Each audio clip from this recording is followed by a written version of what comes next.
Boa noite para todos e para todas. Ele não está aí na mesa, mas eu fiquei admirado. O seguinte, eu fiquei mais de 2 anos fazendo parte do CMU, a qual tem um companheiro da gente aí, que está vendo nós ali. E o problema que eu quero referir é o seguinte: toda a época que a gente estava na reunião para discutir as macrozonas, quando chegava na 7 era pulada.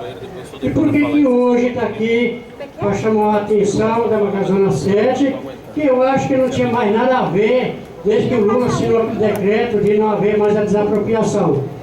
Só que aconteceu o seguinte: desde aquela época que ele assinou o decreto para não haver desapropriação, a gente entrou com ação de pedido para o doutor Hélio para que o Lula mandasse verba para as infraestruturas que nós nunca teve lá.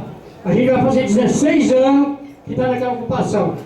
Vou falar não só do Jardim Itaguaçu, a qual eu sou presidente do bairro, como da região todinha que pertence à macrozona 7, que seja Friburgo, toda aquela região.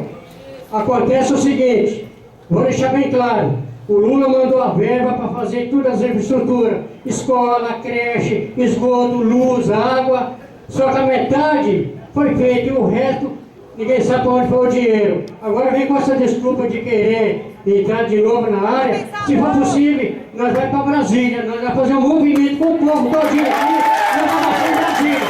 Nós não vamos arredar a mão, não vai arredar a mão, porque acontece o seguinte: Campinas está perdendo de fazer arrecadação de IPTU da região do Campo Belo, do Cidade Estige, do Itaguaçu e mesmo o morador do Fernanda, que eu sei que tem gente lá que não paga IPTU, porque não tem uma legalização na escritura, por falta de legalização da prefeitura. Portanto, eu estou aqui, minha gente, para defender toda essa região.